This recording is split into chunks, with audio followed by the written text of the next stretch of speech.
ওবামাদের বানর হিসেবে দেখানোয় সমালোচনার মুখে ট্রাম্প। একাই ইরানে হামলা করতে চায় ইসরায়েল। ৩৭ বছরের ঐতিহ্য ভেঙে আড়ালে খামেনি বিশ্বজুড়ে জল্পনা। লেবাননে ভবন ধসে ১৪ জন নিহত। চোরাকার বাড়ি হিসাবে ইরানের ৩ তেল ট্যাঙ্কার জব্দ করল ভারত।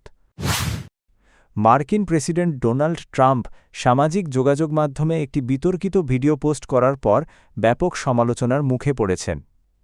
ভিডিওটিতে সাবেক প্রেসিডেন্ট বারাক ওবামা এবং সাবেক ফার্স্ট লেডি মিশেল ওবামাকে বানর হিসেবে দেখানো হয় জানিয়ে রাজনৈতিক মহলে তীব্র প্রতিক্রিয়া তৈরি হয়েছে।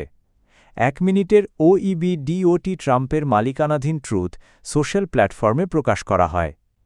এতে আবারও দাবি করা হয় যে ২০২০ সালের নির্বাচনে ডোমিনিয়ন ভোটিং সিস্টেমস কারচুপিতে সহায়তা করেছিল, যা আগে থেকেই বিতর্কিত ও অপ্রমাণিত অভিযোগ হিসেবে পরিচিত। ক্যালিফোর্নিয়ার গভর্নর গ্যাভিন নিউসম ট্রাম্পের এই আচরণকে ঘৃণ্য বলে মন্তব্য করেছেন এবং রিপাবলিকানদের এর নিন্দা জানানোর আহ্বান জানিয়েছেন। সাবেক জাতীয় নিরাপত্তা উপদেষ্টা বেন রোডসও কঠোর সমালোচনা করে বলেন, ইতিহাসে ট্রাম্পকে একটি কলঙ্ক হিসেবে দেখা হতে পারে। তবে হোয়াইট হাউস এই বিতর্ককে ভুয়া খবর বলে উড়িয়ে দিয়েছে।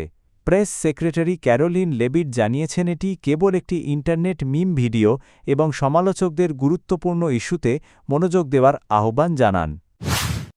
ইরান ও যুক্তরাষ্ট্রের মধ্যে উত্তেজনা নতুন করে বেড়েছে।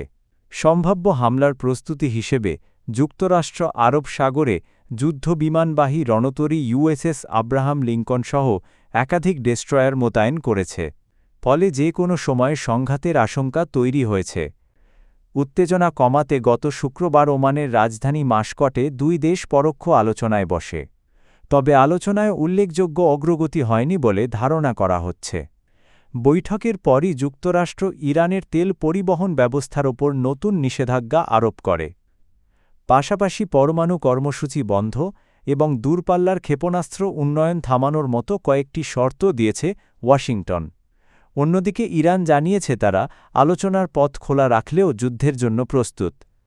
দেশটির পররাষ্ট্রমন্ত্রী আব্বাস আরাকচি সতর্ক করে বলেছেন, আগ্রাসন হলে ইরানি বাহিনী দ্রুত জবাব দেবে। এদিকে যুক্তরাষ্ট্রের ঘনিষ্ঠ মিত্র ইসরায়েলও উদ্বেগ প্রকাশ করেছে। ইসরায়েলি কর্মকর্তারা বলছেন, ইরানের ব্যালিস্টিক ক্ষেপণাস্ত্র কর্মসূচি তাদের অস্তিত্বের জন্য হুমকি। এজন্য একটি রেড লাইন নির্ধারণ করা হয়েছে, যা অতিক্রম করলে প্রয়োজনে এককভাবেও সামরিক পদক্ষেপ নিতে পারে দেশটি। মার্কিন হামলার আশঙ্কা এবং পারস্য উপসাগরে বাড়তে থাকা উত্তেজনার মধ্যে ইরানের সর্বোচ্চ নেতা আয়াতুল্লাহ আলী খামেনি ৩৭ বছরের একটি প্রচলিত রীতি ভেঙেছেন। ১৯৮৯ সালে ক্ষমতায় আসার পর থেকে তিনি প্রতি বছর ৮ই ফেব্রুয়ারি বিমানবাহিনীর কমান্ডারদের সঙ্গে সাক্ষাৎ করতেন। এমনকি করোনা মহামারীর সময়ও এই প্রথা চালু ছিল। তবে এ বছর সেই বৈঠকে উপস্থিত হননি খামেনি। তার পরিবর্তে সশস্ত্র বাহিনীর প্রধান আব্দুর রহিম মুসাভি বৈঠকটি পরিচালনা করেন। খামেনির অনুপস্থিতি নিয়ে আন্তর্জাতিক অঙ্গনে নানা জল্পনা তৈরি হয়েছে। ধারণা করা হচ্ছে, যুক্তরাষ্ট্রের সামরিক হুমকির কারণে তিনি জনসমক্ষে আসা এড়িয়ে চলছেন অথবা গুরুত্বপূর্ণ নিরাপত্তা ইস্যু নিয়ে ব্যস্ত রয়েছেন। ঐতিহাসিকভাবে ১৯৭৯ সালের এই দিনে বিমানবাহিনীর একদল কর্মকর্তা বিপ্লবী নেতা রুহুল্লাহ খোমেনির প্রতি আনুগত্য ঘোষণা করেছিলেন। সেই স্মৃতিতেই প্রতি বছর এই বৈঠক অনুষ্ঠিত হয়। কিন্তু এবার তা ব্যতিক্রম হল যখন তেহরান ও ওয়াশিংটনের সম্পর্ক চরম উত্তেজনার মধ্যে রয়েছে।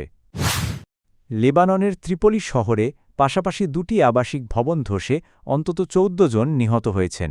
ধ্বংসস্তূপ থেকে ৮ জনকে জীবিত উদ্ধার করা হয়েছে, তবে আরও কয়েকজন নিখোঁজ থাকতে পারেন বলে আশঙ্কা করা হচ্ছে। সোমবার দেশটির জাতীয় বার্তা সংস্থার বরাতে জানা যায়, উত্তরাঞ্চলের বাব আল তাব্বানেহ এলাকায় এ দুর্ঘটনা ঘটে। সিভিল ডিফেন্সের মহাপরিচালক ইমাদ ক্রেইজ জানান, উদ্ধার অভিযান শেষ হওয়ার পর নিহতের সংখ্যা নিশ্চিত করা হয়েছে।